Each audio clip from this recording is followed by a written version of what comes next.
बारात में आए भूत और चुड़ैल। एक गांव था, बसंतपुर।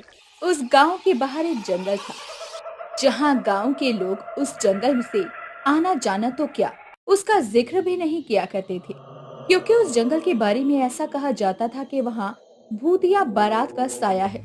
तभी एक दिन बारात से भटका एक दूल्हा और उसका दोस्त जंगल के रास्ते अपनी कार से लड़की वालों के यहाँ जा रहे होते हैं। यार तुझे रास्ता भी पता है इस जंगल से निकलने का? बहुत देर से हम इसी जंगल में भटक रहे हैं। तुझे लड़की वालों का घर पता भी है या नहीं? यार तू तो दूल्हा है और कम से कम तू कार में पीछे आराम से बैठा तो है। मुझे देख, पता नहीं कब से कार चलाए जा रहा हूँ। अब बस चल नीचे उतर कर देखते हैं कैसे इस जंगल से निकलें। ये कहकर दोनों दोस्त कार से उतर जाते हैं। वैसे यार मैंने तो सुना है कि ये जंगल भूतिया जंगल है और कोई भी यहाँ से गुजरने की हिम्मत तक नहीं करता। देख यार, ये सब बस एक मनगढ़ंत कहानियां हैं और कुछ नहीं। वैसे भी सिर्फ हम ही यहाँ फंसे हुए हैं।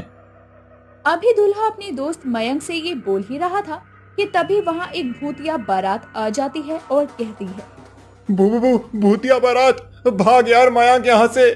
अरे वाह, खटमल के छिलके के शक्ल के दूल्हे, हम तुझे कुछ नहीं करने वाले।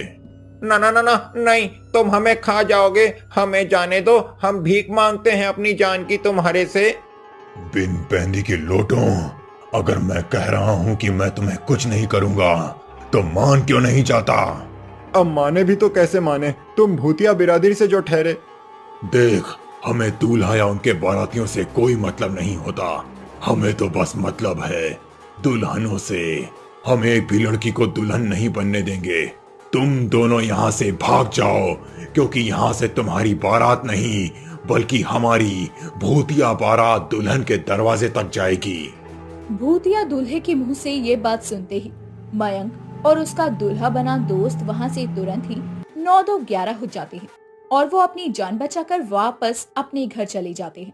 वहीं वो भूतिया बारात अपने गाजे बाजे के साथ गांव में चली जाती है। वहीं गांव में बारात का शोर सुनकर दुल्हन बनी गीता कहती है, लगता है मेरे दूल्हे राजा आ गए, बड़ा ही इंतजार करवाया। गीता ने अभी इतना कहा ही था कि तभी भूतिया बारात का दूल्हा कहता है, आए बाराती बारात लेकर, जाएगा ये दूल्हा अपनी दुल्हन को अपने साथ लेकर। ये कहकर भूतिया बारात उस दुल्हन को अपने साथ लेकर चली जाती है और वहीं पूरा गांव ये मंजर अपने घर से छुप कर देख रहा होता है। लेकिन ये गांव वालों के लिए कोई अनोखी बात नहीं थी, क्योंकि जब भी इस गांव में कोई भी लड़की दुल्हन बनती तो वो भूतिया दूल्हा जंगल से अपनी बारात लेकर आता और उस दुल्हन को अपने साथ लेकर चला जाता। वहीं अगली सुबह, अरे मुखिया जी, आखिर कब तक ये सिलसिला ऐसा ही चलता रहेगा? कल अशोक भाई की बिटिया भी उस भूतिया बारात के साथ गायब हो गई।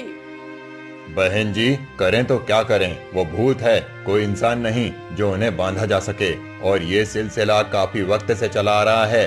अब हम उन लड़कियों या कहें उन दुल्हनों को जाकर कहाँ ढूंढें? अरे ये बात तो सही कहते हो मुखिया जी, लेकिन हम ऐसे हाथ पर हाथ धरे तो बैठ नहीं सकते ना। अरे कल को मुझे भी अपनी बेटी गरिमा की शादी करनी है। अरे कुछ करिए मुखिया जी।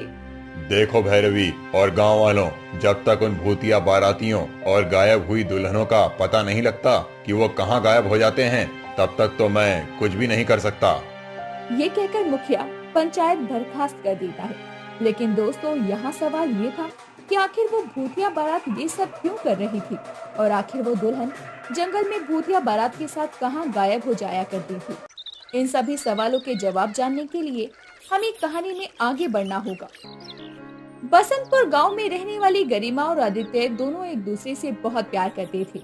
उनके प्यार को कई साल बीत चुके थे, लेकिन अभी तक उनकी शादी नहीं हुई थी, सिर्फ इसी डर से कि कहीं वो भूतिया बारात गरिमा को उठा कर न ले जाए। वहीं एक दिन गरिमा और आदित्य एक दूसरे से बातें कर रहे होते हैं। आदित्य जी, मुझसे अब ये जुदाई तनिक भी बर्दाश्त नहीं होती है। मुझे अब आपकी दुल्हनिया बनना है, लेकिन अब ये सब कैसे होगा, क्योंकि हमारे गांव में दुल्हनिया बनना एक अभिशाप के बराबर है। कहे तो तुम सही रही हो, लेकिन ये जरूरी तो नहीं कि ये सब हमारे साथ भी हो। मुझे कुछ नहीं पता, मुझे तो बस आपकी दुल्हन बनना है। मुझे आप पर पूरा भरोसा है। अगर कुछ हुआ भी तो आप मुझे बचा कर ले आओगे। मैं तुम्हारे इस विश्वास को कभी टूटने नहीं दूंगा। मैं जल्दी ही तुम्हारे घर बारात लेकर आऊंगा। बस तुम दुल्हन की तरह सजकर मेरा इंतजार करना। फिर क्या था, आदित्य और गरिमा की शादी का दिन आ गया था। गरिमा दुल्हन की तरह सज संवर कर अपने दूल्हे आदित्य का इंतजार कर रही थी। यहाँ से आदित्य भी अपनी पूरी बारात लेकर जंगल के बजाय दूसरे रास्ते से गांव की तरफ आ रहा था।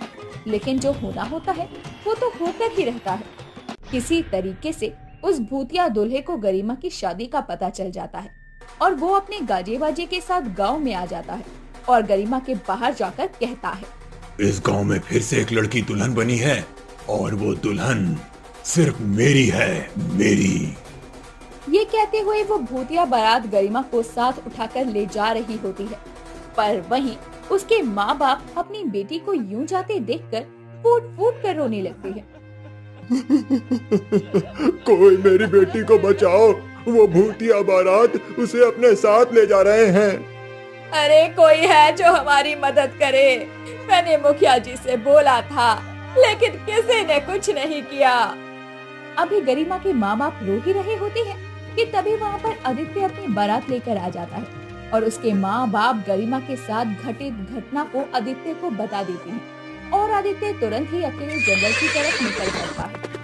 आज इस भूतिया बारात का पता लगाना ही होगा कि आखिर ये कहाँ से आते हैं और कहाँ दुल्हनों को अपने साथ ले जाते हैं।